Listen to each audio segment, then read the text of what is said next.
ओम नमो भगवते वासुदेवाय। ओम नमो भगवते वासुदेवाय।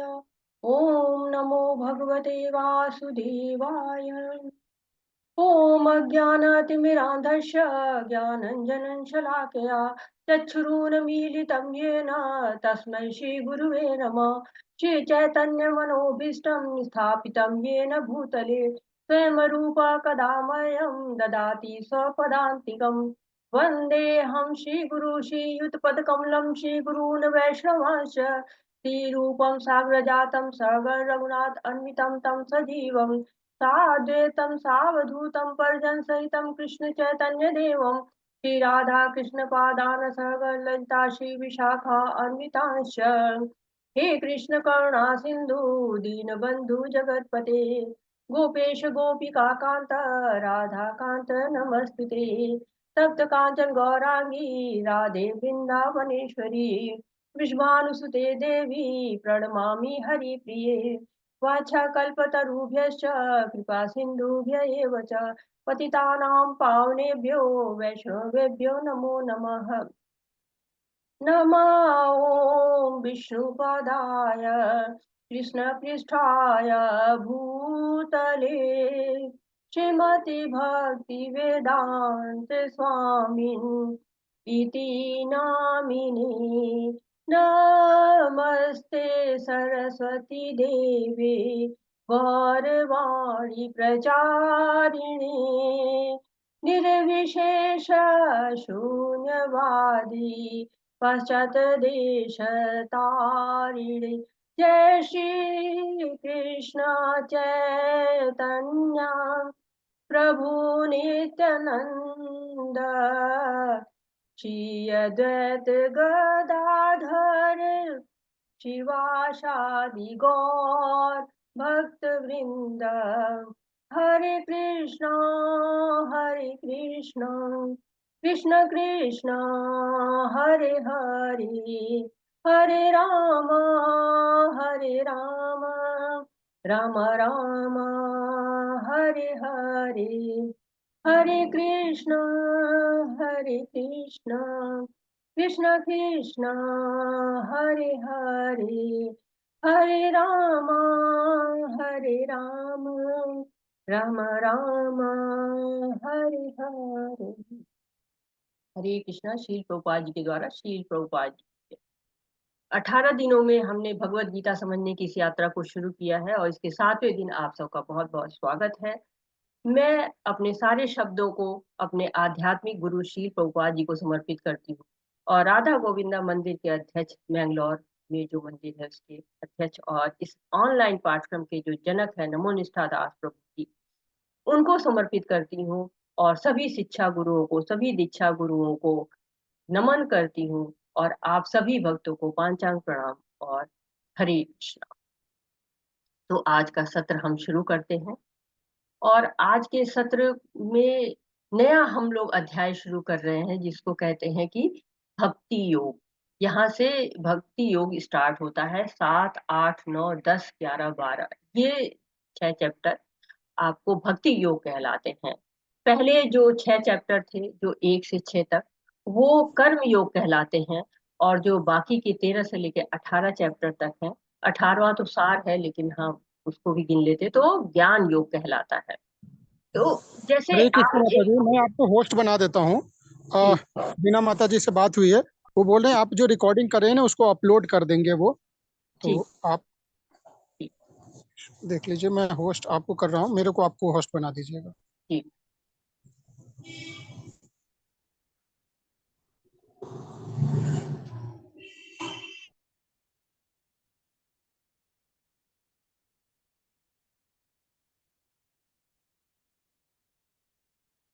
हरे कृष्ण। तो अगर आप भगवत गीता को एक संदूक मान लेते हैं तो संदूक में जैसे ऊपर का कवर होता है उसको आप कर्म योग समझ लीजिए और जो नीचे का जो हिस्सा संदूक का होता है वो ज्ञान योग समझा जा सकता है।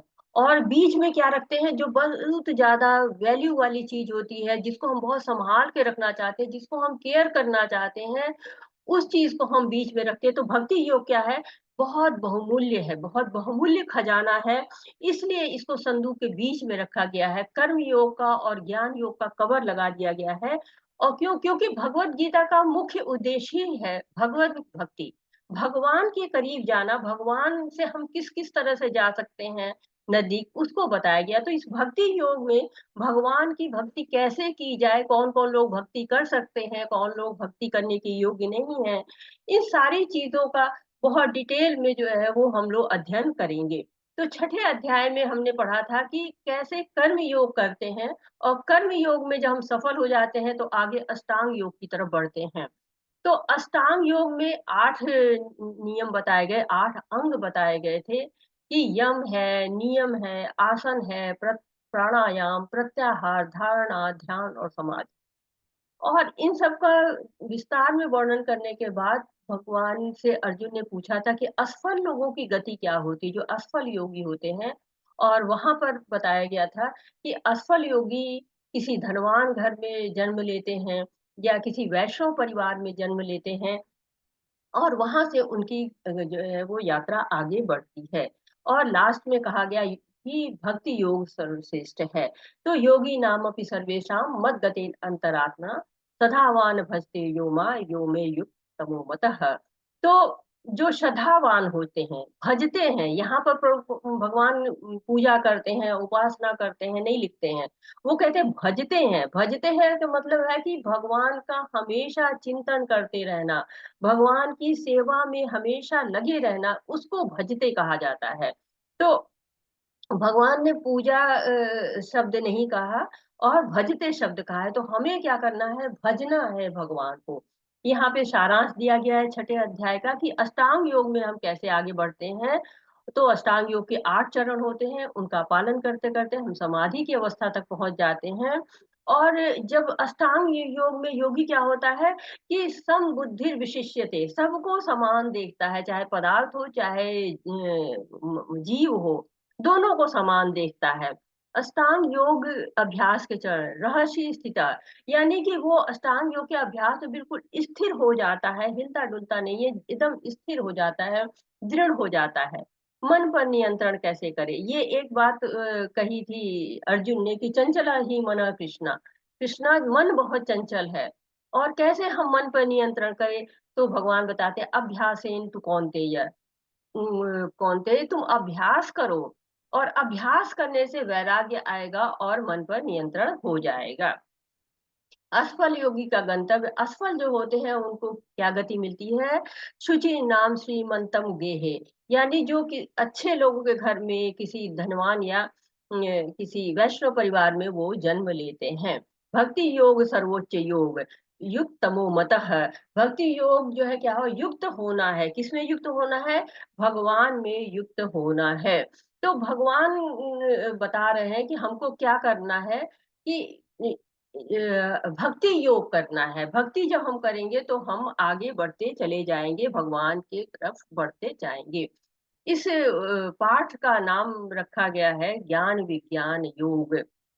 अर्थात कि ये इस पाठ को शुरू किया गया है, अंतिम श्लोक से ही शुरू किया गया। अंतिम श्लोक में भक्ति योग बताया गया। तो भक्ति योग का क्या ज्ञान है और क्या विज्ञान है, कैसे हम भक्ति को समझ सकते हैं, ज्ञान के माध्यम से समझ सकते हैं कि विज्ञान के माध्यम से समझ सकते हैं, उसी बात को अब भगवान बता रहे हैं।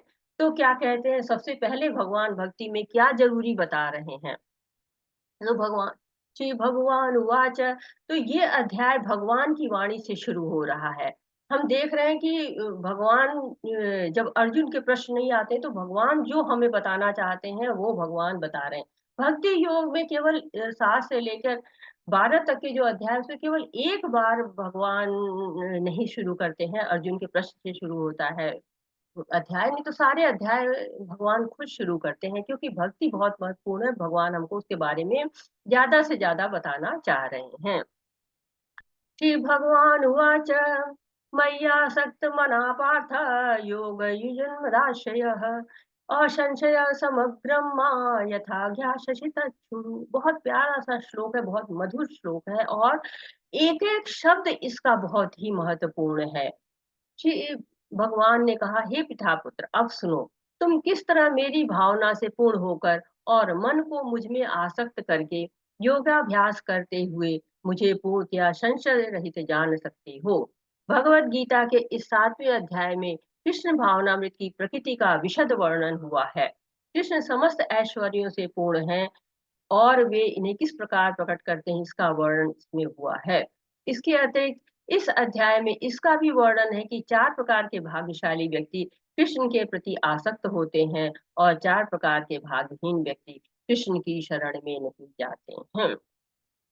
तो इस अध्याय में हम क्या-क्या पढ़ेंगे ये बताया गया है। तो मय्यासक्त मना पार्थ, सबसे पहले भगवान क्या कह रहे हैं कि जो है वो मुझ में आसक्त हो जाओ। आसक्ति होनी कहाँ चाहिए ये बता रहे हैं भगवान कि आसक्ति आपके इन भौतिक पदार्थों में, इन संसार में, इन रिश्तों में, इनमें हमारी आसक्ति नहीं होनी चाहिए। हमारी आसक्ति किसमें होनी चाहिए? भगवान में होनी चाहिए। और क्या कर रहे हैं? तत्क्षुणु, बहुत ही महत्वपूर्ण बात है। तत्क्षुणु श्रवण करना, श्रवण करके भगवान ने पहले हमको पूरा अध्याय 1 सुन के दिखाया है, हमको प्रैक्टिकल करके दिखाया है कि हमको सुनना है। कैसे? जब पूरी बात जो अच्छी बात है, भगवान की बात है, नाम है, रूप है, गुण है, लीला, इसको सुनना है। श्रवण क्या है कि भक्ति का पहला चरण होता है। जब नौधा भक्ति हम पढ़ेंगे तो हम पढ़ते हैं कि नौधा भक्ति में सबसे पहले श्रवणम कीर्तनम विष्णु, सबसे पहले क्या करते हैं? श्रवण आता है। तो भगवान श्रवण से ही शुरू कर रहे हैं कि हमको सुनना चाहिए। भागवतम में भी भगवान ने इस चीज को कहा हुआ है कि श्रद्धावानः सूर्यश्च श्रेयादपि यो नरः सो अपि युक्त सुहान लोकान प्राप्नुत पुण्य कर्माणाम। तो पुण्य कर्म क्या है कि भगवान के बारे में सुनना। जब हम भगवान के बारे में सुनते हैं तो हमें क्या होता है? सारे हमारे जो पाप कर्म होते हैं वो नष्ट हो जाते हैं और उच्च लोकों में व्यक्ति जाता है। तो भगवान की वाणी को दृढ़ता पूर्वक श्रवण करना है। और भगवान बहुत ज्ञानी है ही है, आगे पीछे सब जानते हैं, वर्तमान भी जानते हैं, भविष्य भी जानते हैं। तो उनको पता था कि कलयुग में श्रवण के अतिरिक्त कोई और साधन आसान नहीं होगा। क्योंकि श्रवण जो है वो उसके माध्यम से जब रूप गुण लीला को सुनेंगे तो श्रद्धा आएगी और श्रद्धा आने से ही आगे भगवान का जप कर सकेंगे, कीर्तन कर सकेंगे और जो विधियां 9 विधियां हैं, श्रवणम कीर्तनम विष्णु स्मरणोपाद सेवनम अर्चनम वंदम दास्यम साख्यम आत्मनिवेदिनम। इन 9 विधियों को पालन करने के लिए सबसे पहले श्रवण करना बहुत ही जरूरी होता है। तो भगवान हमसे परिचय करा रहे हैं इस विधि का और इसका प्रयोग परीक्षित जी ने किया था। परीक्षित जी ने सुखदेव गोस्वामी से सुना था जब उनको श्राप मिल गया था। और अर्जुन भी जब दुखी हो रहे हैं युद्ध के मैदान में, कई उनको जो है संशय आ गए हैं उनके मन में, तब अर्जुन भी भगवान की वाणी को सुन रहे हैं। भगवान कह रहे हैं कि सुनो, अर्थात बात महत्वपूर्ण है। मैं जो बात कह रहा हूँ उसको ध्यान से सुनो, क्योंकि भक्ति योग शुरू है। भक्ति के बारे में जानना बहुत ही जरूरी है। जैसे कि राष्ट्रपति आते हैं तो क्या होता है? आगे पीछे गाड़ियां चलती रहती हैं और बीच में राष्ट्रपति की गाड़ी होती है, क्योंकि राष्ट्रपति महत्वपूर्ण है। तो इसी तरह से ये भक्ति योग महत्वपूर्ण है, इसलिए इसको सुनो। कर्म योग और ज्ञान योग के बीच में रखा हुआ भक्ति योग, इसको सुनो। तो ये कृष्ण भावनामृत का श्लोक है। इससे क्या होता है? हृदय परिवर्तन होता है। तो कह रहे हैं कि पार्थ, यानी कि अब यहाँ पे कौन्तेय नहीं कहा है। पहले उन्होंने कहा था श्रद्धावान भक्त, मतलब वहां पे कौन्तेय की बात कही थी, यहाँ पर कहा है पार्थ की बात की। पार्थ कौन है? पार्थ जो है वो कुंती के पुत्र हैं। कुंती का एक नाम पृथा भी है। तो इसलिए वहां पे वो कह रहे हैं कि पार्थ, तो जो कुंती के पुत्र, तुम जो है वो मुझ में आसक्त हो जाओ। आसक्ति भी मुझ में करो और योग करो। किसके? मेरे आश्रय लेके, योग युन मदाश्रय, मेरा आश्रय लेकर योगाभ्यास करो तुम। मुझसे पूरी तरह जो है वो युक्त हो जाओ। कहते हैं कि जो भी छोटा है, बड़ा है, किसी भी धर्म का है, किसी भी आश्रम का है, वो अगर मुझसे जुड़ जाता है, मुझसे अगर आसक्त हो जाता है, तो उसको असंशयम समग्रम माः, उसको कोई भी संशय नहीं रह जाता है। तो भगवान दिव्य ज्ञान बता रहे हैं और अपनी शक्तियों से और ऐश्वर्यों से भी परिचित करा रहे हैं कि हमारी शक्तियों को, हमारे ऐश्वर्यों को जानो। जब तुम शक्ति और ऐश्वर्य को जानोगे, तब तुम मुझसे जुड़ पाओगे। और भाग्यशाली लोग कौन-कौन से हैं, कौन से लोग हैं जो मुझसे जुड़ पाते हैं, कौन से लोग हैं जो मुझसे नहीं जुड़ पाते हैं, ये सारी बातों का वर्णन भगवान आगे इस अध्याय में करेंगे। भगवान क्या कह रहे हैं? अब मैं तुमसे पूर्ण रूप से व्यवहारिक तथा दिव्य ज्ञान कहूँगा। इसे जान लेने पर तुम्हें जानने के लिए कुछ भी शेष नहीं रहेगा। यानी भगवान कह रहे हैं कि मैं 2 प्रकार का ज्ञान तुम्हें दूँगा। कौन-कौन सा? व्यवहारिक ज्ञान दूँगा और दिव्य ज्ञान दूँगा। व्यवहारिक ज्ञान कौन-सा है? भगवत गीता में मतलब कहने का है कि जो भगवत गीता में भगवान ज्ञान दे रहे हैं, उनको व्यवहार में उतारा जा सकता है। ये बहुत सी चीज़ें होती हैं जो केवल थ्योरी में लिखी जाती हैं। उनको उतारना जीवन में बहुत ही कठिन होता है। लेकिन जो भगवत गीता है, उसको व्यवहार में लाया जा सकता है। पूर्ण ज्ञान है ये। पूर्ण ज्ञान है, दिव्य ज्ञान है, पूर्ण रूप से व्यवहारिक और दिव्य दोनों है। और ये दिव्य ज्ञान केवल नहीं है कि दिव्य ज्ञान केवल लिखित में है, व्यवहार में इसको आप ला सकते हैं। ये पूर्ण ज्ञान है, क्यों? क्योंकि पूर्ण के द्वारा दिया गया है, अपूर्ण ज्ञान नहीं है, अपूर्ण के द्वारा नहीं दिया गया। हम क्या हैं? हम अपूर्ण हैं। हमारे अंदर हमेशा 4 दोष होते हैं। जो जीव होता है, मनुष्य होता है, उसके अंदर हमेशा 4 दोष होते हैं। क्या होते हैं? एक तो इंद्रियाँ अपूर्ण होती हैं। जो हमारी इंद्रियाँ हैं, लिमिट है, सीमित है इनके, क्योंकि अगर हम चाहें कि कितना देख सकें तो नहीं देख सकते हैं, सब कुछ हम नहीं देख सकते हैं। एक दीवार आ गई बीच में, हमारी दृष्टि खत्म, हम नहीं देख पाएँगे। जब धृतराष्ट्र को दिव्य दृष्टि देने के लिए वेद व्यास ने कहा था, फिर उन्होंने नहीं क लिया, संजय को दिया गया। देखिए, दिव्य दृष्टि चाहिए जो कुछ भी देख सके, आगे-पीछे, दिन-रात कुछ भी देख सके। इसके लिए दिव्य दृष्टि चाहिए, हमारी दृष्टि इतनी नहीं है कि हम सब कुछ देख सकें। इंद्रियाँ जो है वो अपूर्ण है, तो इंद्रियाँ क्या होती हैं? भ्रमित होती हैं। कहीं पानी को जो है ज़मीन समझती हैं, ज़मीन को जल समझती हैं। तो ये इंद्रियों के भ्रमित होने के कारण ही है। और जब हम भ्रमित करते हैं तो क्या करते हैं हम? गलतियाँ करते हैं। क्योंकि हम भ्रमित हैं तो गलतियाँ कर सकते हैं। अगर हमारा ज्ञान स्पष्ट हो, सब कुछ हम समझ जाएँ, तो हम गलतियाँ ना करें, लेकिन हम गलती करते हैं। और इसके बाद हमारे अंदर धोखा देने की प्रवृत्ति है। हम मानते नहीं हैं, हमको कहा जाए तो हम कतई नहीं मानेंगे कि हम धोखा देते हैं, लेकिन नहीं, हमारे अंदर होती है धोखा देने की प्रवृत्ति। हम बस देखते हैं कि कोई हमें देख नहीं रहा हो, हम धीरे से ये काम कर लें। लेकिन हमारे हृदय में बैठा हुआ परमात्मा क्या होता है? देखता रहता है। तो इन 4 दोषों के कारण क्या होता है? हमारा ज्ञान अपूर्ण रहता है। लेकिन वो पूर्ण है, भगवान क्या है? पूर्ण है। ईशोपनिषद में हमने पढ़ा हुआ है कि वहाँ पे कहा गया है, ओम पूर्णमदः पूर्णमिदं पूर्णात् पूर्णमुदच्यते पूर्णस्य पूर्णमादाय पूर्णमेवावशिष्यते। तो भगवान और शास्त्र दोनों पूर्ण हैं और हमें गुरु, साधु और शास्त्र तीनों की मदद चाहिए। तीनों ऐसे हैं ना, जैसे कि आपको कुछ भोजन बनाना है तो आग भी चाहिए, बर्नर भी चाहिए और माचिस भी चाहिए। जब तीनों रहेगा तभी हम खाना बना सकते हैं। तो इसलिए ये तीनों चीज़ें बहुत ही आवश्यक होती हैं और भगवान क्या कह रहे हैं? भगवान जो है अर्जुन से कह रहे हैं कि जो मैं ज्ञान दे रहा हूँ ये भौतिक ज्ञान नहीं, क्योंकि इस संसार में भौतिक जीवन में बहुत सारा भौतिक ज्ञान है। लेकिन मनुष्य का जन्म जो है वो भौतिक ज्ञान को के लिए ही नहीं हुआ है। अगर कृष्ण के बारे में नहीं जान पाते हैं, कृष्ण को नहीं समझ पाते हैं, तो ये सारे ज्ञान का कोई अर्थ नहीं रह जाता है। तो हमें भौतिक ज्ञान ज़रूरी है जीविका निर्वाह के लिए, लेकिन चाहिए क्या? हमें दिव्य ज्ञान जानना चाहिए। उद्देश्य हमारा वही है जीवन। और आगे क्या कहा जा रहा है?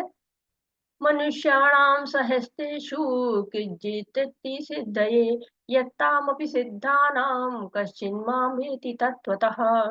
कई हजार मनुष्यों में से कोई एक सिद्धि के लिए प्रयत्नशील होता है और इस तरह सिद्धि प्राप्त करने वालों में से बिरला ही कोई मुझे वास्तव में जान पाता है। तो क्या कह रहे हैं? बहुत कम लोग प्रयत्नशील होते हैं भगवान को जानने के लिए, मतलब प्रयत्न ही नहीं करना चाहते हैं। जानते हैं कि ये जीवन क्षणभंगुर है, शाश्वत नहीं है, जानते हुए भी भगवान के लिए प्रयत्न नहीं करते हैं। ये ज्ञान व्यवहारिक है और इसको इसके बावजूद भी लोगों की रुचि नहीं रहती है। तो ये ऐसी पढ़ाई है कि पढ़ लीजिए एक बार तो हमेशा चलेगी, लेकिन जो लोग भौतिक ज्ञान के पीछे भागते हैं, दिव्य ज्ञान को नहीं लेना चाहते हैं। यहाँ पे दिखाया जा रहा है कि मैराथन की दौड़ है, और मैराथन की दौड़ में क्या होता है, उस शहर में, जिस शहर में होती है, बहुत कम लोग ऐसे होते हैं जो वहाँ पर दौड़ते हैं। कुछ लोग भाग लेते हैं, सारे लोग पार्टिसिपेट नहीं करते हैं। लेकिन उन पार्टिसिपेट करने वालों में बहुत से लोग हैं जो रास्ते में रह जाते हैं, रुक जाते हैं, पहुँच नहीं पाते हैं।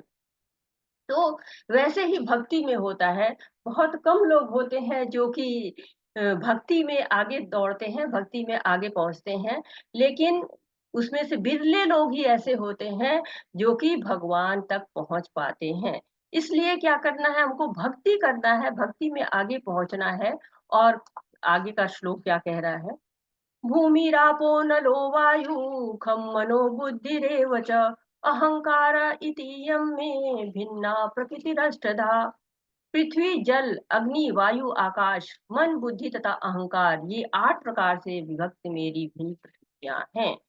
तो देखिए, ये ऑनलाइन कोर्स चल रहा है और बहुत फ्री में भी चलता है। इसके बावजूद भी बहुत कम लोग हैं जो इस कोर्स को ज्वाइन करते हैं। और इस कोर्स को ज्वाइन करने के बाद भी उसमें से बहुत कम लोग ऐसे होते हैं जो कि इसको पूरा कर पाते हैं। तो या सुनने का, समझने का प्रयास कर पाते हैं। तो भागवतम में भी कहा गया कि बहुत कम लोग सिद्ध हो पाते हैं। मुक्तानामपि सिद्धानाम नारायण परायण सुदुर्लभ प्रसन्नात्मा कोटिश महामुनि। तो लाखों लोग जो है वो मुक्त सिद्ध हुए हैं, उसमें से बहुत कम लोग होते हैं जो भगवान कृष्ण के भक्त होते हैं। वासुदेव सर्वमिति स महात्मा सुदुर्लभ। भगवान कृष्ण को जान पाए, भगवान कृष्ण हमारे पिता हैं, इस बात को बहुत कम लोग जान पाते हैं। यहाँ पर भगवान अपनी शक्तियों के बारे में बता रहे हैं कि हमारे पास जो है वो भगवान ने 8 शक्तियां यहाँ बताई हुई हैं। 8 प्रकार की उनकी विभिन्न भिन्न प्रकृति है। अपरा प्रकृति और परा प्रकृति में ये पहली जो है शक्ति बताई गई है, अपरा प्रकृति, जिसमें कि 8 तत्व हैं, पंच महाभूत, पृथ्वी, जल, अग्नि, वायु, आकाश, मन, बुद्धि। ये 5 जो है वो पंच महाभूत हैं। और मन, बुद्धि तथा अहंकार, ये क्या है? ये सूक्ष्म तत्व है। पंच महाभूत स्थूल तत्व है, मन, बुद्धि, अहंकार ये सूक्ष्म तत्व होते हैं। तो ये 8 मिलाकर क्या होते हैं? भगवान की अपरा शक्ति कही जाती हैं। ये भौतिक प्रकृति होती है। और इस भौतिक प्रकृति और एक दूसरी प्रकृति भी भगवान की होती है, जिसको पराशक्ति कहते हैं। और प्रभु जी, आप पढ़ेंगे इसको? हरे कृष्णा। जी जी माता जी। जी। भावार्थ श्रील प्रभुपाद महाराज श्रील प्रभुपाद की जय। हे महाभाव अर्जुन, इनके अतिरिक्त मेरी एक अन्य पराशक्ति है जो उन जीवों से युक्त है जो इस भौतिक अपरा प्रकृति के साधनों का विदोहन कर रहे हैं। हरे कृष्णा प्रभु जी, बहुत बहुत धन्यवाद। तो यहाँ पर भगवान अब अपनी दूसरी प्रकृति की बात कर रहे हैं, आध्यात्मिक शक्ति की बात कर रहे हैं। 2 शक्तियां हैं भगवान की, एक अपरा शक्ति है, दूसरी पराशक्ति है। अपरा शक्ति भौतिक शक्ति है और पराशक्ति शक्ति भगवान की आध्यात्मिक शक्ति है। तो उसके बारे में भगवान बता रहे हैं। 5 जो है वो पंच महाभूत और 3 जो है वो मन, बुद्धि और अहंकार मिलके अपरा प्रकृति बनती है। और ये परा प्रकृति क्या है? जीवों के अंदर पाई जाती है। जीव के अंदर जो है, जो परमात्मा स्वरूप होते हैं, उसकी बात की जा रही है कि जो जीव होता है वो क्या है? वो भी भगवान की पराशक्ति, आध्यात्मिक शक्ति है। परंतु जब वो पदार्थ के संपर्क में आ जाता है, जब वो भौतिक प्रकृति के संपर्क में आ जाता है, तो वो स्वयं को जड़ समझने लगता है। जैसे कि कार चला रहे हैं, ड्राइवर जो है वो कार को चलाता है। वैसे ही जो ये शरीर रूपी हमारी कार है, इसको चलाने के लिए ड्राइवर कौन है? आत्मा है। और आत्मा के साथ ही भगवान परमात्मा रूप में भी जीवात्मा में विद्यमान रहते। तो जीवात्मा क्या होती है? वो भगवान की पराशक्ति होती है। वैसे जीवात्मा को तटस्था शक्ति भी कहा जाता है, क्योंकि जीवात्मा परा की तरफ भी जा सकती है और अपरा की तरफ भी जा सकती है। तो जीव आत्मा अगर भगवान की तरफ मुँह करती है, तो वो परा की तरफ जाती है, और अगर वो भौतिक जगत की तरफ जो है अपना मुँह करती है, तो वो अपरा शक्ति की तरफ जाती है। तो जीव मुक्त भी हो सकता है, जीव बद्ध भी हो सकता है। जैसे कि शेर का बच्चा होता है, वो कुत्तों के बीच में रहता है ना, तो स्वयं को भी कुत्ता समझना शुरू कर देता है। वैसे ही जब जीव पदार्थ के बीच में रखता है, तो स्वयं को ही पदार्थ समझने लगता है। जैसे बारिश की बूंद होती है तो क्या होता है?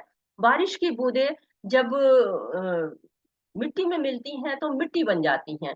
लेकिन अगर वही सीप में मिल जाती हैं तो क्या होता है, वो मोती बन जाती हैं। वैसे ही जीव जब भौतिकता के संपर्क में आता है तो भौतिक हो जाता है, और भगवान के संपर्क में आता है तो वो आध्यात्मिक हो जाता है।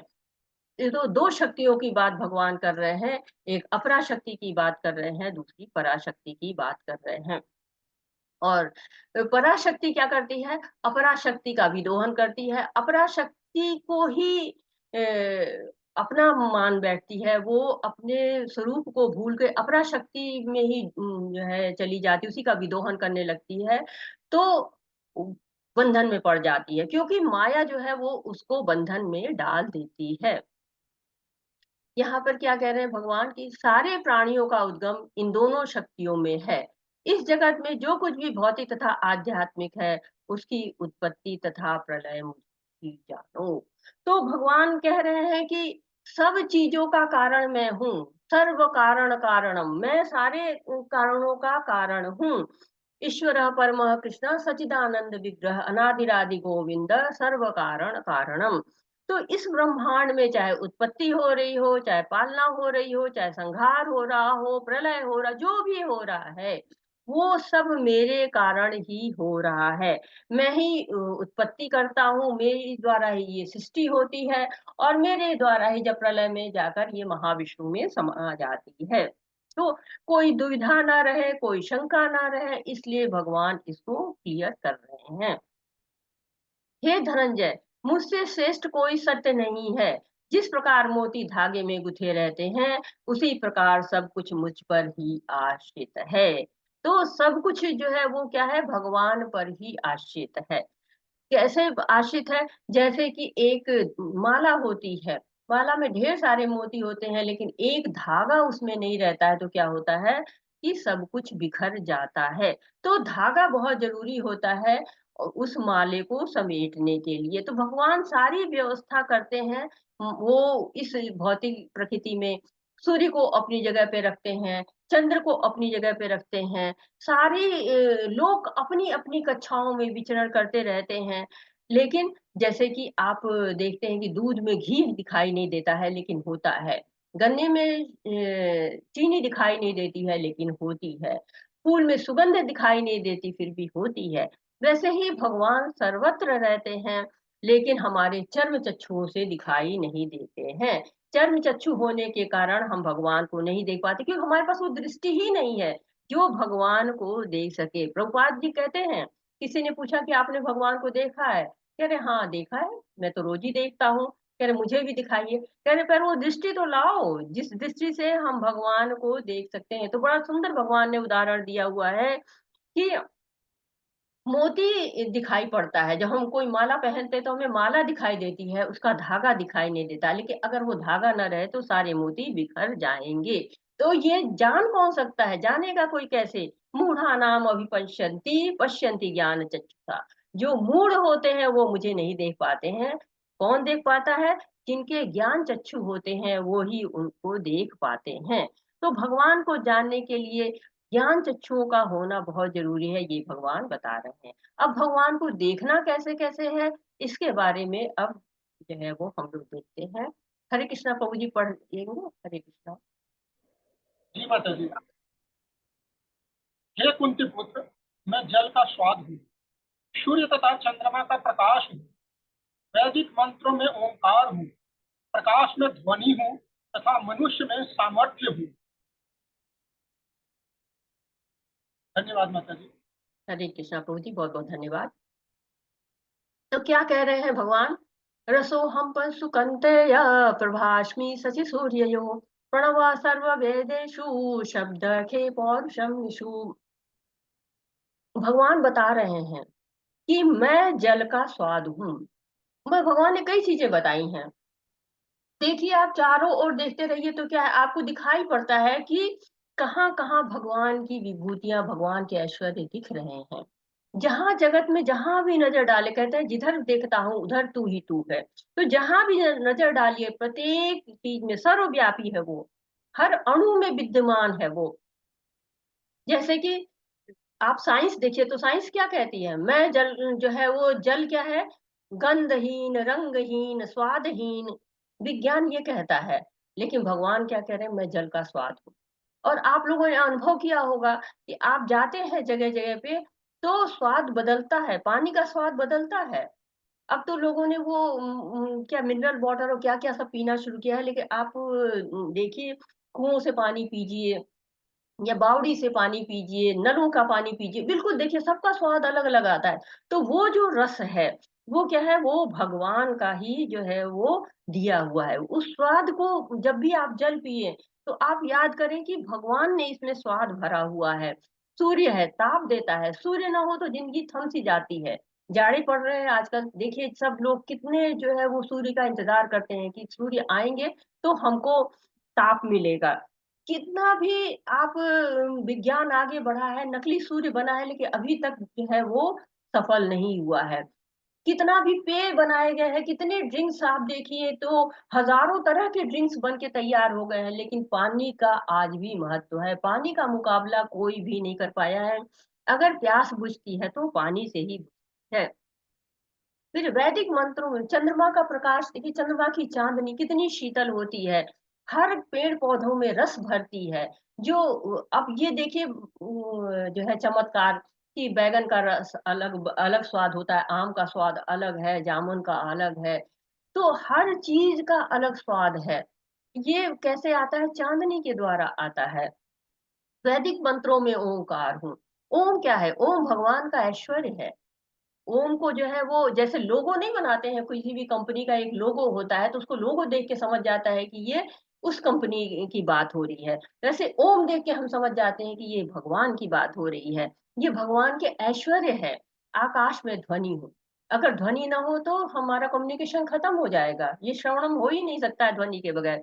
तो भगवान ध्वनि भी है और मनुष्यों में सामर्थ्य है। जो हम अपनी सामर्थ्य पर बहुत अकड़ते रहते हैं कि मैं बलशाली हूँ, मैं ये कर दूँगा, मैं वो कर दूँगा, ये मैं ये कर दूँगी, मैं वो कर दूँगी। वो सारा सामर्थ्य आता कहाँ से है? भगवान से आता है। भगवान देखिए, नहीं अगर भगवान की मर्ज़ी है, तो आप एक हाथ भी नहीं उठा सकते, आँख की पलकें तक नहीं उठा सकते।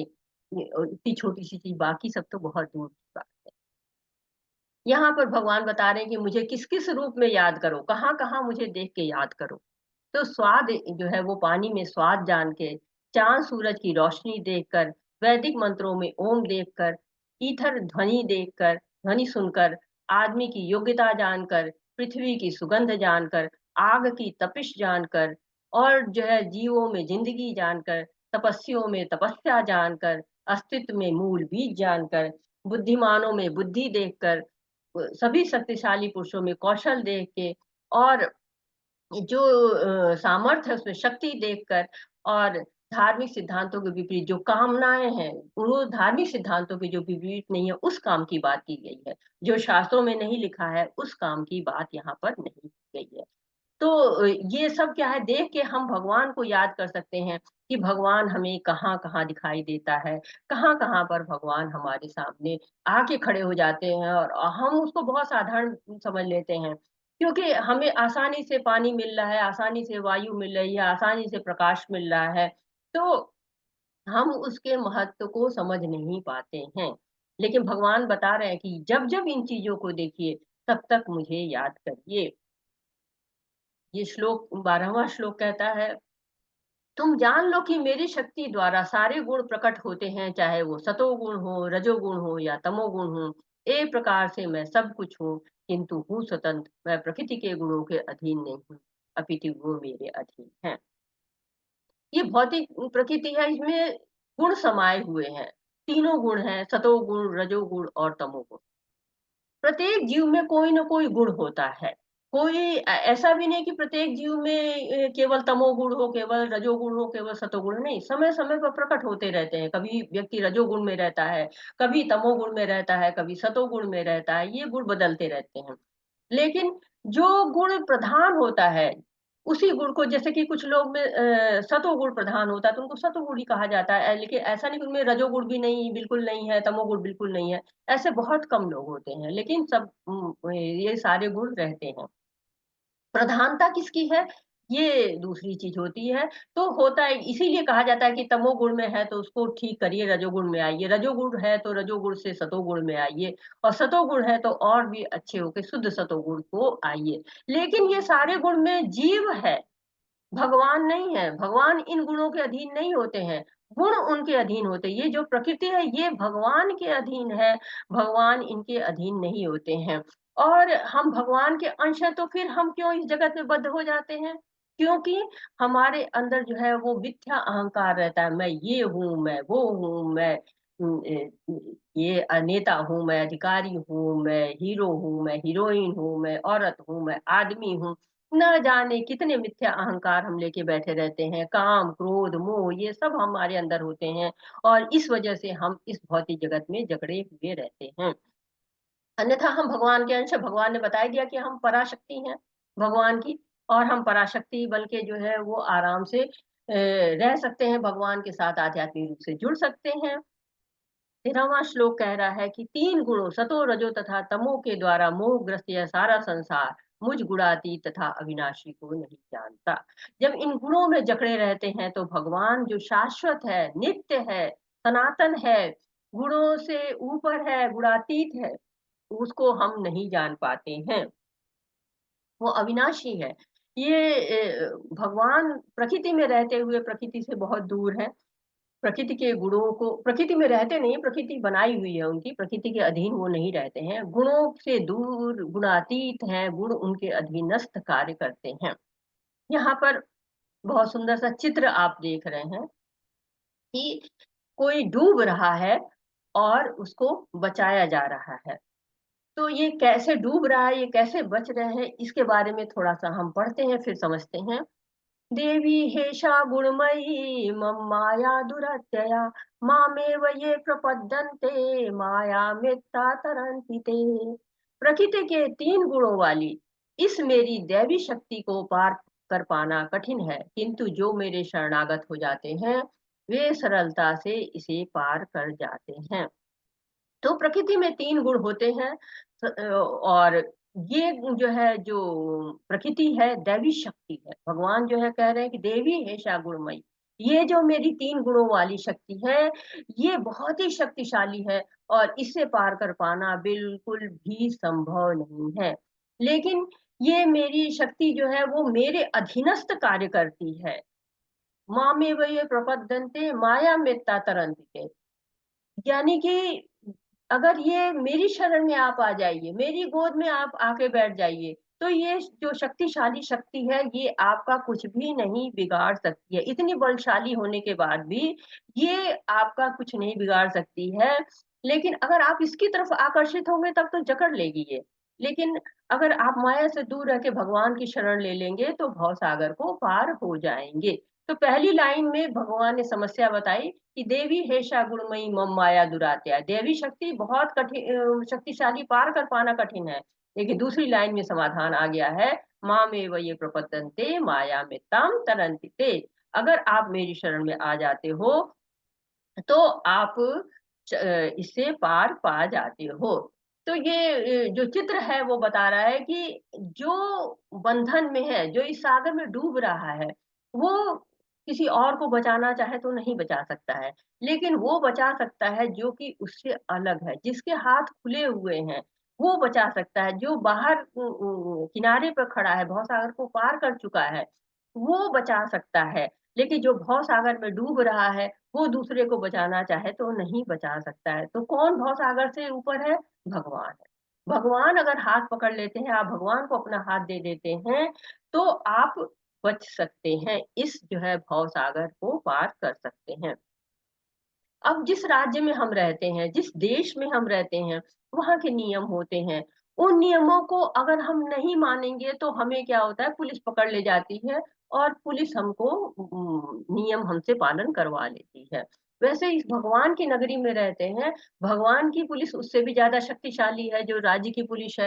अगर आप भगवान के नियमों को नहीं मानते हैं, तो वहाँ की पुलिस पकड़ लेती है और वो बहुत ही शक्तिशाली है और उससे बचना बहुत ही मुश्किल है।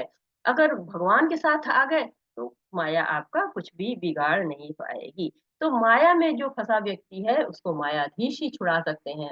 रस्सी से जो बंधा व्यक्ति है उसको वही छुड़ा सकता है जो रस्सियों से बंधा हुआ नहीं होता है।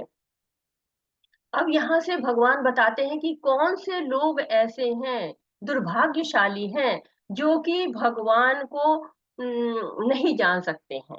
तो इसके लिए कहा न माम दुष्कृतनो मूढ़ा प्रवर्तन्ते नराधमा माया प्रहित ज्ञाना सुरम भावमाश्रिताः।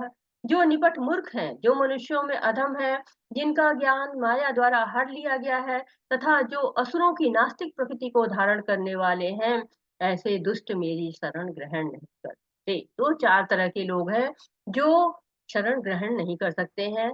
मूढ़ है, मूर्ख है, जो कि जानवरों की तरह गधे की जैसे कार्य करते रहते हैं, परिश्रम करते रहते हैं और थोड़ी-सी घास पाके प्रसन्न हो जाते हैं, स्वामी से डरते रहते हैं। ऐसे ही जो जीव होते हैं उनको मूढ़ कहते हैं, क्योंकि उन्हें पता ही नहीं है, वो सही गलत का भेद ही नहीं कर पाते हैं। उनको मतलब कैसे भगवान के पास जा सकते हैं इसका ज्ञान ही नहीं है। वो है चक्की में पिसे रहते हैं। केवल जीविकापार्जन के लिए मेहनत करते रहते हैं और थोड़े से भोग में सुखी हो जाते हैं। फिर अधम लोग हैं। अधम कौन है? जो अच्छे परिवार में जन्म लेते हैं, भौतिक रूप से सफल होते हैं, पर भक्ति नहीं करते हैं, भक्ति नहीं कर पाते हैं, कहीं भी टिकते नहीं हैं, भटकते ही रहते हैं। फिर माया अपहृता ज्ञाना, बहुत ज्ञानी है, लेकिन क्या है? माया के द्वारा हरा हुआ ज्ञान है। सारे वेद पढ़ेंगे, उपनिषद पढ़ेंगे, पुराण पढ़ेंगे, लेकिन भगवान को नहीं जान पाएँगे। भगवान से जो है वो दूर ही रहेंगे। जैसे कि किसी की आँख पर पट्टी बाँध के गोल-गोल घुमा दो ना, वो चक्कर ही खाता रहता है, उसको कहीं भी ठीक से दिखता नहीं है। वैसे ही ये लोग होते हैं, सब देखते रहेंगे लेकिन कुछ भी उनको ठीक से नहीं दिखेगा। जब भगवान ही नहीं दिख रहे तो और क्या देख पाएँगे? फिर असुर लोग होते हैं, ये लोग क्या है भगवान से ईर्ष्या करते हैं, ये खुद ही को भगवान मानने लगते हैं, खुद का ही भगवान बनना चाहते हैं और कहते हैं भगवान होता तो दुनिया ऐसी नहीं होती, तब दुनिया दूसरी होती। तो मुझे भगवान मान लो। जैसे रावण कहता था कहाँ है भगवान, मैं ही भगवान हूँ, मुझे पूजो। हिरण्यकश्यप कहता था मैं ही भगवान हूँ। तो ऐसे लोग क्या होते हैं, असुर कहे जाते हैं। इसके अतिरिक्त कुछ 4 लोग ऐसे होते हैं जो कि भगवान को जानते हैं, मानते हैं। ये कौन लोग होते हैं? चतुर्विधा भजन्ते माम जना सुकृतिनो अर्जुन आर्तो जिज्ञासु अर्थाति ज्ञानी च भरतर्षभ। हे भरत श्रेष्ठ, 4 प्रकार के पुण्यात्मा मेरी सेवा करते हैं, आर्त, जिज्ञासु, अर्थार्थी तथा ज्ञानी। इस 4 लोगों की 4 श्रेणियाँ हैं। वे जो पीड़ित हैं, वे जिन्हें धन की आवश्यकता है, वे जिन्हें जिज्ञासा है और वे जिन्हें परम सत्य का ज्ञान है। ये सारे लोग विभिन्न परिस्थितियों में परमेश्वर की भक्ति करते रहते हैं। शुद्ध भक्ति निष्काम होती है और उसमें किसी लाभ की आकांक्षा नहीं रहती है। तो 4 प्रकार के भाग्यशाली लोग हैं, आर्त हैं, जो कि दुखी होते हैं, जो परेशान होते हैं, दुःख में भगवान को पुकारते हैं। और दूसरे जो है जिज्ञासु हैं, इनको जिज्ञासा रहती है हम कौन हैं, कहाँ से आए हैं, इस तरह की जो जिज्ञासाएँ रहती हैं, ये इनको भगवान की तरफ ले जाती हैं। फिर अर्थार्थी, ये किसी लालच से, किसी भौतिक लालच से भगवान की तरफ जाते हैं और ज्ञानी होते हैं, ये भगवान को ज्ञान के द्वारा जानना चाहते हैं। तो ये 4 तरह के लोग होते हैं, जो भगवान को चाहते हैं, भगवान की तरफ जाते हैं और भगवान से प्रेम करते हैं। तो यहाँ पर गजेंद्र हैं, गजेंद्र को दिखाया गया है। गजेंद्र जब दुखी थे, आर्त थे, आर्त में इनको दिखाया गया है कि आर्त ये थे। भागवतम की कथा है कि गजेंद्र जो है वो हाथी थे और राजा थे हाथियों के। भगवान को याद वगैरह नहीं करते थे लेकिन बहुत बलशाली थे, बहुत पराक्रमी थे। झुंड के साथ खेल रहे थे अपने। अब एकाएक इनको प्यास लगती है और जाते हैं, सरोवर दिखता है, वहाँ जाते हैं अपनी प्यास बुझाने के लिए। उस सरोवर में एक बहुत बड़ा मगरमच्छ रहता है। बहुत बलवान मगरमच्छ है, वो इनको पकड़ लेता है। अब गजेंद्र बहुत शक्तिशाली, लेकिन मगरमच्छ पानी का जो है राजा वो बहुत शक्तिशाली। तो दोनों में युद्ध चलता है और हजारों साल तक युद्ध चलता रहता है। और उसके बाद एक समय ऐसा आता है कि गजेंद्र की मृत्यु सामने दिखाई पड़ने लगती। जब गजेंद्र को मृत्यु दिखती है तब वो भगवान को पुकारते हैं और भगवान स्वयं आते हैं, उनके प्राणों की रक्षा करते हैं। तो गजेंद्र मोक्षम करके जो है वो बहुत प्रसिद्ध है, हम लोग पढ़ते रहते हैं गजेंद्र मोक्षम के बारे में। और ये द्रौपदी है, दूसरा चित्र द्रौपदी का है, जिसमें द्रौपदी सभा में बैठी हुई है और पांडव हार जाते हैं जुए में। और द्रौपदी के को दुशासन खींच के लाता है भरी सभा में, और सारे बलशाली भीष्म बैठे हैं, धृतराष्ट्र बैठे हुए हैं, और कृपाचार्य द्रोणाचार्य सब बैठे हुए हैं। और वहां द्रौपदी का चीर हरण होता है, कोई उनको बचाने के लिए नहीं आता है। तब द्रौपदी भगवान को पुकारती हैं और भगवान आते हैं और उनको इतना वस्त्र देते हैं कि दुशासन खींचते खींचते थक के हार जाता है। बहुत बलशाली होता है, लेकिन फिर भी भगवान जो है जिसकी रक्षा करने पर आए उसकी जो है वो कैसे कोई उसकी अपमानित उसको कर सकता है। फिर ये इसके अगला जो चित्र है, ये सुखदेव गोस्वामी का चित्र है। वो पेट में है, गर्भ में है माता के, और बाहर आना ही नहीं चाहते हैं। उनके पिताजी वेद व्यास, और इसके बाद उनको खुद ही ग्रंथावतार कहा गया है, उसके बाद भी वो नहीं आना चाह रहे हैं कि नहीं, मैं माया में नहीं जाऊंगा, माया मुझको जकड़ लेगी। सब लोग समझा रहे हो, नहीं समझते हैं। तब भगवान साक्षात प्रकट होते हैं। माता कष्ट है, 12 साल पेट में जो है वो है, गर्भ में है। तो माता को कष्ट होता रहता है, तो भगवान आते हैं, कहते हैं कि नहीं, आप बाहर आ जाओ, मैं तुमको वचन देता हूँ कि तुम्हारे साथ कुछ नहीं होगा, तुम माया में नहीं पड़ोगे। और वो बाहर आते हैं, तुरंत जंगल की तरफ दौड़ जाते हैं कि नहीं, मुझे इस यहाँ पर नहीं रहना है। यहाँ पे चित्र दिखा रहे हैं कि परीक्षित महाराज हैं, इनको सुखदेव गोस्वामी भागवतम की कथा सुना रहे हैं। तो परीक्षित महाराज जो है वो सुन रहे कथा, जिज्ञासु थे, वो जानना चाहते थे कि भगवान कौन है, कैसे हम अच्छी तरह से भगवत धाम को जा सकते हैं। यहाँ ध्रुव महाराजा अर्थात ही हैं, सौतेली माता का जब उन्होंने, सौतेली माता ने अपमान किया, तो वो खिन्न होकर राज्य पाने के लिए निकल जाते हैं। और वहां पर तो वो बहुत तपस्या करते हैं, और तपस्या करने के बाद उनको भगवान आते हैं। और जब भगवान के दर्शन होते हैं तो कहते हैं कि अरे, मैं तो कांच ढूंढ रहा था और मुझे हीरा मिल गया है। तो भगवान से कुछ नहीं मांगते कि नहीं, बस मुझे आप मिल गए, बस बहुत है। लेकिन भगवान उनको पूरा ध्रुव लोक दे देते हैं। इसी तरह यहाँ पर सुग्रीव और बाली को सुग्रीव परेशान थे, बाली ने उनकी पत्नी का, उनके राज्य का जो है वो हरण कर लिया हुआ था। और सुग्रीव को हनुमान जी मिलाते हैं भगवान से, और यहाँ पर भगवान उनकी मदद करते हैं। दोनों में युद्ध होता है, भगवान बाली को मार देते हैं और सुग्रीव को राज्य और उनकी पत्नी वापस कर देते हैं। यहाँ पर इस चित्र को दिया गया है। और यहाँ पर नैमिषारण्य के ऋषि लोग हैं, वो लोग, नैमिषारण्य के जो ऋषि हैं वो सूत गोस्वामी के पास जाते हैं और उनसे सुनते हैं भगवान के बारे में, भक्ति के बारे में। और ये जिज्ञासु लोग होते हैं, इन लोगों को भगवान का ज्ञान होता है, इसके बाद भी वो भगवान के बारे में और ज्यादा सुनना चाहते हैं, और ज्यादा सुनना चाहते हैं। तो ये ज्ञानी लोग हैं, भगवान को जानते हुए भी भगवान के बारे में अधिक जानना चाहते हैं। तो मेरा प्रश्न आप लोग से है कि आप लोग भगवान की श्रवण के लिए किस उससे आए हुए हैं? आप लोग आर्थ हैं, अर्थार्थी हैं, जिज्ञासु हैं, या ज्ञानी? आप अपने आप को किस श्रेणी में रखते हैं? हैंड रेज कर सकते हैं।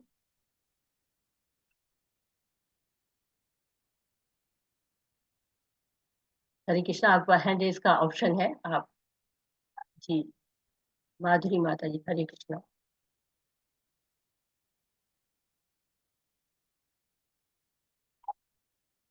म्यूट होइए माता जी।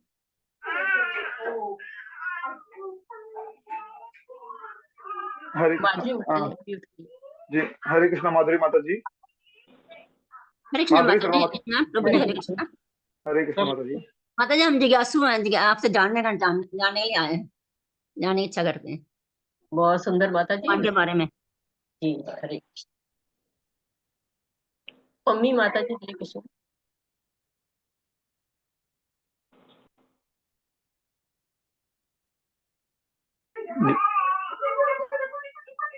माता जी पहले क्लास पूर्ण कर लेते हैं, उसके बाद जो है ना बाकी रेज हैंड को देखेंगे। ठीक है प्रभु जी, हरे कृष्णा। आगे बढ़।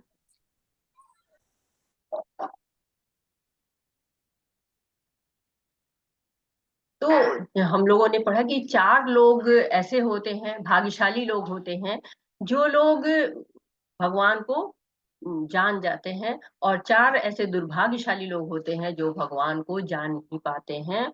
और इन जो है सबके बारे में यहाँ पर बताया गया। अब आगे भगवान ये बता रहे हैं कि मुझको कौन प्रिय है। तेषां ज्ञानी नित्युक्ता एक भक्ति विशिष्यते, प्रियो ही ज्ञानिनो अर्थमहं स च मम प्रिय। तो इनमें से जो परम ज्ञानी है और शुद्ध भक्ति में लगा रहता है, वह सर्वश्रेष्ठ है, क्योंकि मैं उसे अत्यंत प्रिय हूँ और वह मुझे प्रिय है। तो भगवान कह रहे जो परम ज्ञानी है, शुद्ध भक्ति में लगा है, मैं उसको प्रिय समझता हूँ, वो मेरा प्रिय है। क्यों? क्योंकि जो आर्त होते हैं, अर्थार्थी होते हैं और जिज्ञासु होते हैं, अगर उनकी इच्छा पूरी नहीं हुई, जैसे आर्त है, अगर उसने दुख में पुकारा भगवान को और उसको मन चाही सफलता नहीं मिली, तो वो दूर हो सकता है। अर्थार्थी भी भौतिक लाभ के लिए दूर हो सकता है। जिज्ञासु की भी इच्छा पूरी नहीं हुई, उसकी जिज्ञासा पूरी नहीं हुई, तो उसकी आस्था डगमगा सकती है। लेकिन ज्ञानी क्या होता है, वो भगवान को जानना चाहता है, वो और ज्यादा भगवान को जानना चाहता है। इसलिए भगवान को कहते हैं कि मुझे ज्ञानी बहुत ज्यादा प्रिय है, शुद्ध भक्ति में लगा रहता है, और भगवान को शुद्ध भक्ति बहुत प्रिय है। ये श्लोक बहुत सुंदर है। और क्या बता रहा है, बहुना जन्मनामन्ते ज्ञानवान मां प्रपद्यते, वासुदेव सर्वमिति स महात्मा सुदुर्लभ। अनेक जन्मांतर के बाद जिसे सचमुच ज्ञान होता है, वह मुझको समस्त कारणों का कारण जानकर मेरी शरण में आता है। ऐसा महात्मा अत्यंत दुर्लभ होता है। तो क्या कहते हैं कि बहुना जन्मनामन्ते, बहुत जन्म तक जो है वो ज्ञानवान मां प्रपद्यते, ज्ञान इकट्ठा करते करते जो है वो समझ जाता है कि वासुदेव सर्व, वासुदेव ही क्या है, सर्वश्रेष्ठ है, सभी कारणों के कारण है। भौतिक जगत या आध्यात्मिक जगत सब उनके अधीन है। वो शरणागत हो जाता है और वासुदेव को ही सब कुछ मान लेता है, सर्वस्व मान लेता है। ऐसे महात्मा क्या होते हैं, बहुत दुर्लभ होते हैं, आसानी से नहीं प्राप्त होते हैं। तो भगवान भी आसानी से नहीं प्राप्त होते हैं, बहुत ज्यादा ज्ञान इकट्ठा करते हैं, बहुत जन्म तक जो है ज्ञान इकट्ठा करते हैं, तप करते हैं, यज्ञ करते हैं, और तब भगवान को जान पाते हैं। और वो भी जान पाते हैं, तो ऐसे लोग भी बहुत दुर्लभ होते हैं। बहुना जन्मनामन्ते, कई जन्म तक जो है वो भगवान के लिए ज्ञान इकट्ठा करते रहते हैं। फिर यहाँ बता रहे हैं कि जिनकी बुद्धि भौतिक इच्छाओं द्वारा मारी गई है, वो देवताओं की शरण में जाते हैं, और वे अपने अपने स्वभाव के अनुसार पूजा विशेष विधानों का पालन करते हैं। मैं प्रत्येक जीव के हृदय में परमात्मा स्वरूप स्थित हूँ। जैसे ही कोई किसी देवता की पूजा करने की इच्छा करता है, मैं उसकी श्रद्धा को स्थिर करता हूँ, जिससे वह किसी विशेष देवता की भक्ति कर सके। तो अब यहाँ पे क्या कह रहे हैं, उनकी बात हो रही जो देवताओं की शरण में जाते हैं। 2 कारण है क्यों जाते हैं देवताओं की शरण में। एक तो उनको भौतिक इच्छाएं होती हैं, और दूसरी बात होती है कि वे भगवान को नहीं जानते हैं। तो भगवान उनको क्या कहते हैं, अल्प मेघसा, अल्प बुद्धि उनको कहते हैं। क्यों? कि अब कुछ लोग उसका गलत मतलब निकाल लेते हैं कि देवताओं के लिए कहा जा रहा है कि देवताओं की शरण में नहीं जाइए। नहीं, गलत मतलब ये है कि देवताओं की शरण में मत जाओ नहीं कहा जा रहा है, ये कहा जा रहा है कि भौतिक इच्छाओं की शरण में मत जाओ। आप इस देवता उस देवता यहाँ वहां क्यों जा रहे हैं, कि भौतिक इच्छाएं हैं, भौतिक इच्छाओं को समाप्त करो और भगवान की शरण में जाओ। कितने जन्मों तक ये भौतिक भोग करते रहेंगे, और सब यही रह जाना है, कहते भी हैं और फिर भी भौतिक भोग करते रहते हैं। तो सारे भौतिक भोग, मकान, दुकान, घर, परिवार, सब यही रह जाना है। मानव जीवन का उद्देश्य क्या है, भगवान की शरण में जाना है, भगवान के धाम में जाना है। तो उसके लिए प्रयत्न करो, देवताओं की पूजा करो तो उनसे भक्ति मांगो, ना कि ये भौतिक चीजें। जो कुछ भी आप देवी देवताओं से मांग रहे हैं, भगवान वो सब आपको देते हैं। जैसे कि गोपियां हैं, गोपियां कात्यायनी देवी के पास गई थी, और वहां जाके वो भगवान को मांगती हैं, फिर भगवान क्या करते हैं, भगवान से पूछती हैं कात्यायनी देवी और उनको आश्वासन प्रदान करती हैं।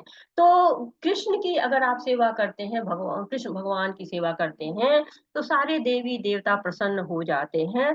और यहाँ तक कि भगवान ये भी कह रहे हैं कि आप अगर जिस देवता को चाहते हो, मैं आपकी बुद्धि उसी में स्थिर कर देता हूँ। आप भौतिक भोग के लिए अगर जा रहे हैं किसी देवता के पास, तो भगवान ये नहीं करते कि नहीं, यहाँ से हटाते नहीं बुद्धि, आपकी बुद्धि वहीं पर दृढ़ कर देते हैं। भगवान जो है वो आपकी इच्छाओं को पूरी करते हैं। के बाद क्या कह रहे हैं कि ऐसी श्रद्धा से समन्वित वह देवता विशेष की पूजा करने का यत्न करता है और अपनी इच्छा की पूर्ति करता है। किंतु वास्तविकता तो यह है कि ये सारे लाभ केवल मेरे द्वारा प्रदत्त है। तो भगवान क्या कह रहे हैं कि आप श्रद्धा से किसी भी देवता की पूजा कर रहे हैं और जो देवता से आप प्राप्त कर रहे हैं, वो सारे लाभ भी मैं देता हूँ। देवताओं को भगवान ने अपना प्रतिनिधि बनाया हुआ है। जैसे सरकार में जो है वो अधिकारी होते हैं, उनके सीमित अधिकार होते हैं, उसके अनुसार आप काम करते हैं। कोई आपको जो है नगर निगम का होता है, वो सारी सड़कें वगैरह, जल, इस सब का प्रबंध करता रहता है। कोई सफाई का कार्य पूरे राज्य में कराता रहता है। कोई आपके तरह तरह के प्रमाण पत्र बनाता रहता है। तो कोई शिक्षा विभाग देखता है। तो इस तरह से सबके पास अपने सीमित कानून होते हैं, उसके अनुसार कार्य करते हैं। परंतु अगर उसी अधिकारी को ही सरकार समझ लिया जाए तो वो गलत है, क्योंकि अधिकारी तो बस उतना ही कर सकता है जितना उसके पास सीमित है। लेकिन जनता क्या होता है, साधारण लोग उसको पावरफुल समझते हैं। तो भगवान जीव के लिए सारी व्यवस्था कर रहे हैं। भगवान हितैषी है, भगवान उद्धार करना चाह रहे हैं। और जो भी देवता फल दे रहे हैं वो भगवान की तरफ से ही आ रहे हैं। अल्प बुद्धि वाले व्यक्ति देवताओं की पूजा करते हैं और उन्हें प्राप्त करने वाले फल सीमित तथा क्षणिक होते हैं। देवताओं की पूजा करने वाले देवलोक को जाते हैं, किंतु मेरे भक्त अंततः मेरे परम धाम को प्राप्त करते हैं। तो भगवान डिफरेंस बता रहे हैं कि आप अगर भौतिक चीजों के लिए पूजा करेंगे, भौतिक चीजों को के लिए उपासना करेंगे, तो क्या होगा, उसके फल भी आपको भौतिक मिलेंगे। भौतिक में कोई भी चीज क्षणिक है, सीमित है, वो परमानेंट नहीं है, शाश्वत नहीं है। और दूसरी बात क्या है कि जिसकी पूजा करेगा आप, जिस देवता की पूजा करेंगे आप, उसके लोक को जाएंगे। लेकिन अगर आप भगवान की पूजा करते हैं तो आप परम धाम को जाते हैं। अल्प बुद्धि वाले, अल्प मेघशा जो है, जिनकी बुद्धि जो है वो पूरी नहीं है, ज्यादा बुद्धि जिनको नहीं है, वो क्या करते हैं कि देवी देवताओं की पूजा करके उनसे भौतिक चीजों को मांगते हैं। जबकि हमें मांगना क्या है, हमें भगवान से शाश्वत धाम मांगना है। बुद्धिहीन मनुष्य मुझको ठीक से न जानने के कारण सोचते हैं कि मैं भगवान कृष्ण पहले निराकार था और अब मैंने इस स्वरूप को धारण किया है। वे अपने अल्प ज्ञान के कारण मेरी अविनाशी तथा सर्वोच्च प्रकृति को नहीं जान पाते हैं। तो भगवान क्या कह रहे हैं कि बुद्धिहीन लोग हैं, वो सोचते हैं कि मैं पहले निराकार था और बाद में मैंने स्वरूप को धारण कर लिया हुआ है। लेकिन भगवान क्या कहते हैं कि मैं सबके सामने नहीं प्रकट होता हूँ। मैं, ऐसा नहीं है कि सबके सामने प्रकट हूँ और सब लोग मुझे जान जाए। अल्पज्ञानी लोग मुझे नहीं जान पाते हैं। कहते हैं, नाहम प्रकाशम सर्वस्य योग माया समावृतः मूढ़ो नाभिजानाति लोको मामज अव्ययम्। तो जो लोग मूढ़ होते हैं वो मुझे नहीं समझ पाते हैं, मैं सबके सामने प्रकट नहीं होता। जब भगवान ने भरे दरबार में अपना विराट स्वरूप दिखाया था, तो भीष्म पितामह वगैरह या पांडव लोग, ऐसे कुछ लोग जान गए थे। लेकिन कुछ लोग तब भी उनको नहीं देख पाए थे, तब भी नहीं जान पाए थे और उनके बारे में बुरा भला कहते, जैसे शिशुपाल थे और उनके जैसे और भी अभक्त थे। वो उनको अध्यक्ष चुने जाने पर विरोध कर रहे थे। क्यों? उनको अपने जैसा मान रहे थे। वो सोच रहे थे कि ये भी एक व्यक्ति है तो मुझे बनाओ, उनको क्यों बना रहे हो? वो भगवान का वो स्वरूप नहीं जान पाए। तो बहुत लोग उनको निराकार रूप मानते हैं, फिर कहते हैं कि हाँ, साकार में आ गए। देखिए भगवान क्या है, भगवान 3 तरह से प्रकट होते हैं। हम लोगों ने पढ़ा हुआ है कि भगवान 3 तरह से आते हैं हमारे सामने। ब्रह्मेति परमात्मेति भगवानेति शब्दते। तो ब्रह्म के रूप में, परमात्मा के रूप में और साथ ही साथ भगवान के रूप में। तो जो लोग सर्वोच्च प्रकृति के होते हैं वो उन्हें भगवान के रूप में जानते हैं। लेकिन हाँ, बहुत से लोग हैं उन्हें ब्रह्म के रूप में भी जानते हैं। परमात्मा के रूप में भी जानते हैं। मैं मूर्खों तथा अल्पज्ञों के लिए कभी भी प्रकट नहीं हूँ, उनके लिए मैं अपनी अंतरंगा शक्ति द्वारा आच्छादित रहता हूँ। अतः वे यह नहीं जान पाते कि मैं अजन्मा तथा अविनाशी हूँ। तो भगवान सबके सामने प्रकट नहीं होते हैं, योग माया का वो एक आवरण रखते हैं जिसके द्वारा वो सबके सामने प्रकट नहीं होते हैं। हे अर्जुन, श्री भगवान होने के नाते मैं जो कुछ भूतकाल में घटित हो चुका है, जो वर्तमान में घटित हो रहा है और जो आगे होने वाला है, वह सब कुछ जानता हूँ। मैं समस्त जीवों को भी जानता हूँ, किंतु मुझे कोई जानता है। तो भगवान क्या है? सर्वज्ञाता है। भूत में क्या हो चुका है वो भी उन्हें पता है, भविष्य में क्या होने वाला है वो भी उनको पता है, और हम क्या सोच रहे हैं वो भी उनको पता है। तो भगवान को सब कुछ मालूम है, आने वाला भविष्य भी उनको पता है। भगवान कहते हैं ना कि सर्वस्व चाहम हृदि सन्निविष्टो मत्तः स्मृति ज्ञानम पोहनम च वेदैश्च सर्वैरहमेव वेद्यो वेदांत कृद्वेद विदेव चाहम। तो भगवान सबके हृदय में विद्यमान रहते हैं और सबको स्मृति देते हैं, विस्मृति देते हैं, ज्ञान देते हैं, और सारे वेदों को जानते हैं। वो सारे वेदों के संकलन करता वो है। वेदों के द्वारा जानना किसको है? भगवान को जानना है। तो भगवान सब कुछ जानते हैं, और सब जितना भी ज्ञान है सब भगवान के द्वारा ही आया हुआ है। जिनको उद्देश्य जिनका होता है कि भगवान को जानो, भगवान को समझो, भगवान की सेवा करो, भक्ति करो। तो यहाँ पर भगवान कह रहे हैं, ये शाम त्वंतगतम पापम जनानाम पुण्य कर्मणाम ते द्वंद्व मोह निर्मुक्ता भजन्ते माम दुर्गता। जिन मनुष्यों ने पूर्व जन्मों में तथा इस जन्म में पूर्ण कर्म किए हैं और जिनके पाप कर्मों का पूर्णतः उच्छेदन हो चुका होता है, वो मोह के द्वंद्वों से मुक्त हो जाते हैं और वे संकल्प पूर्वक मेरी सेवा में तत्पर होते हैं। तो भगवान उन लोग की बात कर रहे हैं जो द्वंद्व में नहीं रहते हैं, द्वंद्व से मुक्त रहते हैं। द्वंद्व क्या होता है? ये संसार में द्वंद्व ही द्वंद्व है। अगर सुख है तो पीछे से दुख आ जाता है, अगर बरसात का मौसम है तो फिर जाड़ा आने वाला, जाड़े का मौसम है तो फिर गर्मी आने वाली है।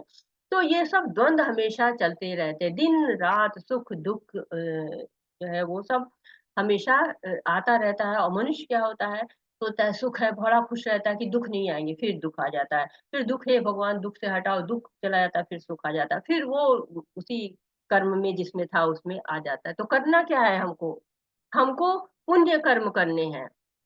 कौन से पुण्य जो है वो पुण्य कर्म करने हैं? भक्तों की संगति करनी है, भगवान की सेवा करनी है, गुरु की सेवा करनी है, भगवान के नाम का प्रचार प्रसार करना है। ये सब भगवान के विषय में लोगों को बताना है। जब हम ये सब करते हैं तो क्या होता है, हम हमारे पास द्वंद्व आते ही नहीं है, और हम भगवान को सेवा में उनके जुटे रहते हैं, उनकी दिव्य स्थिति का हमको ज्ञान रहता है और भक्ति करते रहते हैं। तो भगवान को जानना, भगवान अपने पूर्व पाप कर्मों को समाप्त कर देना, यही हमारे जीवन का उद्देश्य होता है।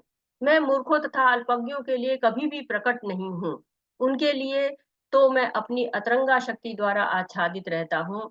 अतः वे जान, ये हो चुका है।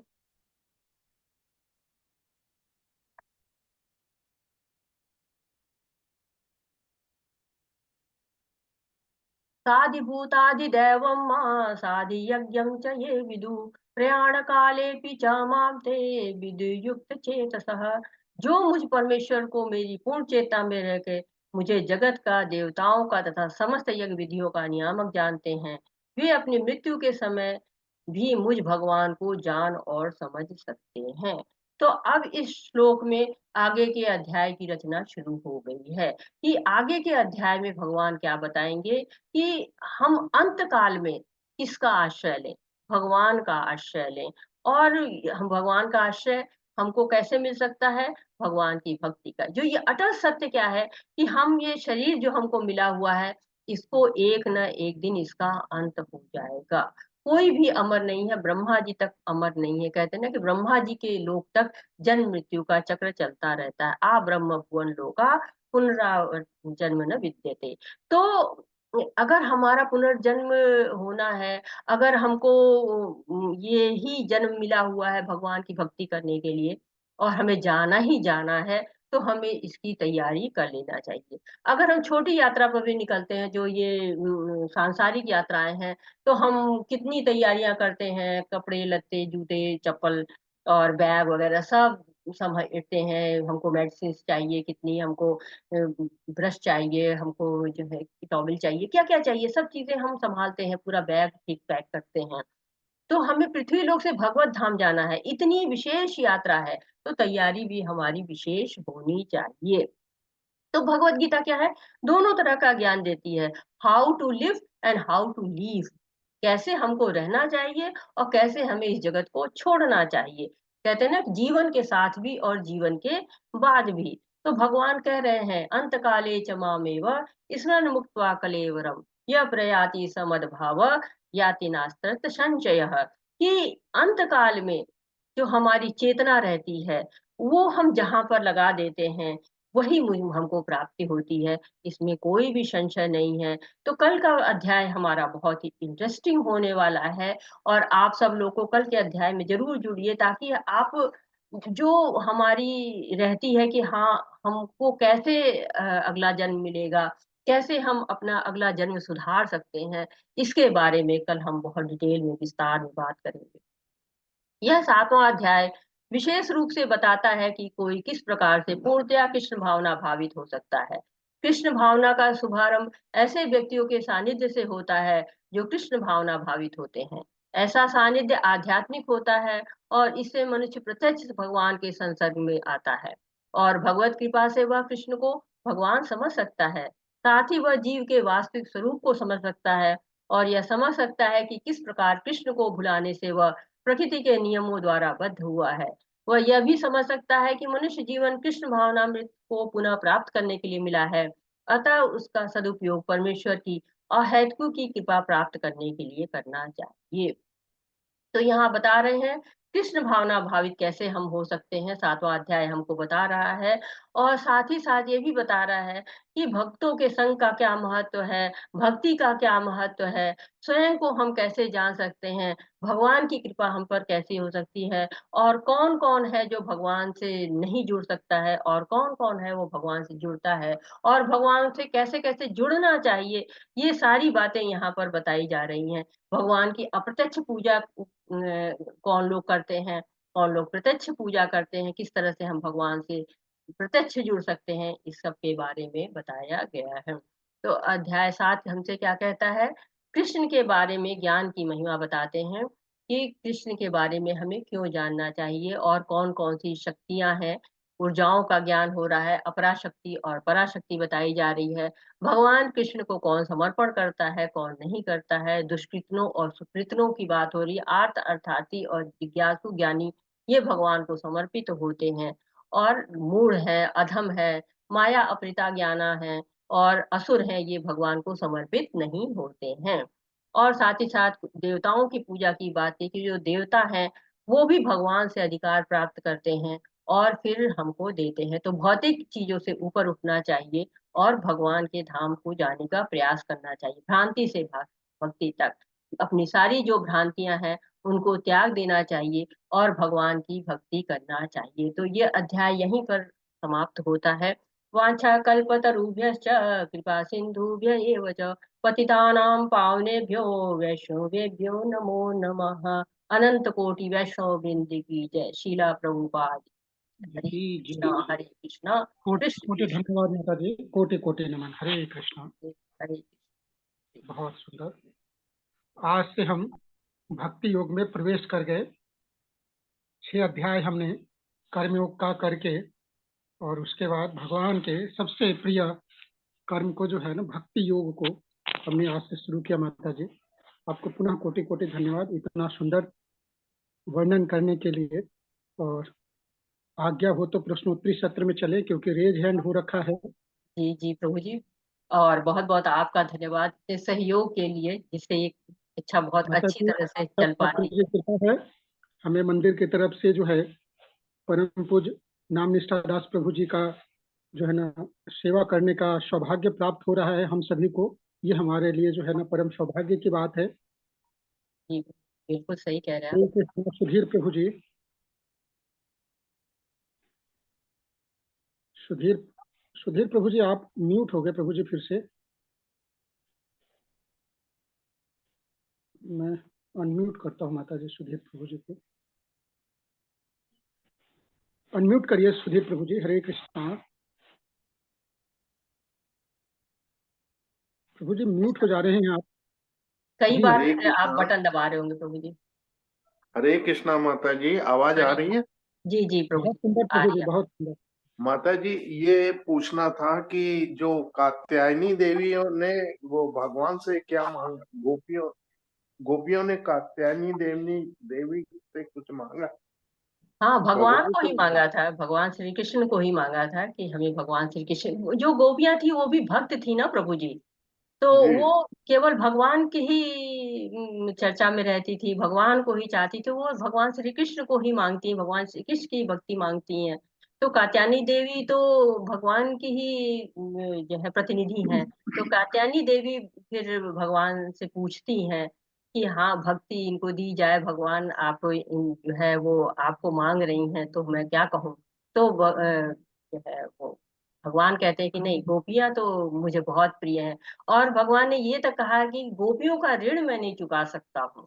गोपियों, मेरे पास इतनी अथाह जो है वो संपत्ति है, इतना सारे ब्रह्मांड है, इतने लोक हैं, लेकिन मेरे पास ऐसा कोई भी धन नहीं है जो मैं गोपियों को जो है वो अर्पित कर सकूं, उनके प्रेम का मोल चुका सकूं। तो गोपियां बहुत ज्यादा प्रेम करती थी भगवान को, और हमेशा वो भगवान के बारे में ही सोचती है। कहते हैं कि वो जब कात्यायनी देवी भगवान की क्या थी? ये पत्नी थी? नहीं देवी है, जो है वो कात्यायनी देवी देवी जी, वो पत्नी नहीं। तो प्रभु जी भगवान गोपिकाओं के ने सारे पार्षद हैं। हरे कृष्ण सुधीर गोपियों प्रभु ने जी। याचना करी कात्यायनी देवी से, है ना? जी जी, जी ये जितने भी देवी देवी माँ हैं या देव हैं, ये भगवान के जी पार्षद होते हैं प्रभु जी, अंग होते हैं। तो उन जी सबों को अथॉरिटी होती है, उन सभी के अंदर जो है ना, ये जैसे एक विभाग होता है, आपको ये चीजें मिली हुई है, तो वो देवी माँ है ना। तो इसलिए गोपियाँ जो है अभी भौतिक में थी, तो देवी माँ से जो है ना भगवान के लिए मांगती हैं अच्छा। वो माध्यम है प्रभु जी, देवी माँ इस भौतिक जी जगत की मालकिन है। बिल्कुल। और हरे सुधीर प्रभु जी हमारे बहुत पुराने डिवोटीज हैं माता जी। ये जी बहुत दिन से हम सबके साथ रहते हैं, और बहुत सुंदर सुंदर जो है प्रभु जी को प्रभु जी का प्रश्न रहता है, जी जी। सहयोग रहता है उसके लिए। कोटि कोटि धन्यवाद प्रभु जी। हरे कृष्णा। धन्यवाद प्रभु जी, हरे कृष्णा। हरे और कृष्णा। एक और हरे हम कृष्णा। पुराने डिवोटीज माता हैं, जी। दीपक प्रभु जी के पास चलते हैं। दीपक प्रभु जी हरे कृष्णा। हरे कृष्ण प्रभु जी, हरे कृष्ण माता जी। हरे माता जी, कृष्णा। मेरा ये क्वेश्चन था कि ये जो जिस माला से हम लोग मतलब जप करते हैं, वो क्या किसी को जप करने के लिए दे सकते हैं या अपना खुद रखना चाहिए? वैसे तो प्रभु जी सब लोग अपनी अपनी माला स्वयं ही रखते हैं, लेकिन दे देने में भी कोई ऐसी बुराई नहीं है, हम दे सकते हैं। लेकिन हाँ, सब लोग अपनी पर्सनल माला ही रखते हैं, और क्योंकि हमें हमेशा माला करनी रहती है, तो जी अगर हम देंगे लेंगे तो देने लेने में ही रह जाएंगे, तो भगवान को मतलब कब याद कर पाएंगे। तो अच्छा है कि अपनी माला रखी जाए, तो अच्छा रहेगा। वैसे देने में कोई ऐसी बुराई नहीं है। जी माता जी। और नीरज प्रभु जी, आपसे मतलब रिक्वेस्ट थी कि वो कल वाला पीडीएफ आई थिंक सो आया नहीं है ग्रुप पे, तो वो भेज दीजिएगा प्लीज। कौन सा पीडीएफ प्रभु जी? ग्रुप की पीडीएफ चैप्टर 6 की? जी जी प्रभु जी। चैप्टर 6 की पीडीएफ ग्रुप में है, फिर भी मैं दोबारा आपको सेंड कर दूंगा। ठीक है प्रभु जी, थैंक यू। हरे कृष्ण माता जी, हरे कृष्ण प्रभु जी। हरे हरे हरे। कृष्णा। निशा यदुवंशी माता जी, निशा माता जी हरे कृष्णा। हरे कृष्ण माता जी, दंडवत प्रणाम। हरे कृष्ण हरे प्रभु जी, दंडवत प्रणाम। माता जी, मेरा क्वेश्चन ये था कि पराशक्ति और अपराशक्ति में मैं बहुत कंफ्यूज हो रही हूँ। बिल्कुल कंफ्यूज मत होइए माता जी। अपरा शक्ति मतलब कि भौतिक शक्ति, जो ये भौतिक जगत है, ये भगवान की अपरा शक्ति है। और पराशक्ति मतलब कि आध्यात्मिक शक्ति, जो भगवान की आध्यात्मिक शक्तियां हैं, वो पराशक्ति, दिव्य शक्तियां जो होती हैं उनको पराशक्ति कहते हैं। आप कंफ्यूज इसलिए हो रही हैं कि मनुष्य को बताया गया, जीव को बता दिया गया है परा, इसलिए आप कंफ्यूज हो रही होंगी। कि हम तो अपरा शक्ति दिखते हैं, हमारा जो शरीर है वो तो अपरा हो जाता है, पंच महाभूतों से बना हुआ है, लेकिन इसके अंदर जो आत्मा रहती है माता जी ना, वो पराशक्ति है। शरीर हमारा पंच महाभूतों से बना हुआ है, लेकिन इसके अंदर जो आत्मा है ये परा है। तो ये पंच महाभूत है और मन, बुद्धि, अहंकार ये सूक्ष्म तत्व हैं। ये अपरा शक्ति के अंतर्गत आते हैं। लेकिन जो जीव की आत्मा है, परमात्मा है, ये सब पराशक्तियां होती हैं। तो माता जी आप जितना पढ़ेंगे ना, अभी आप जब तक 18 अध्याय तक पढ़ेंगी तब तक हम लोग इतना इसको यूज करेंगे, इतना प्रयोग करेंगे और इतनी बार इसके बारे में बताएंगे कि आप बिल्कुल भी कंफ्यूज नहीं होंगे। बस याद कर लीजिए इतना कि जो भौतिक है वो अपरा है और जो दिव्य है, जो आध्यात्मिक है, वो सब परा है। हरे कृष्णा माता जी। मुझको लगता है बहुत आपका कंफ्यूजन खत्म हुआ होगा।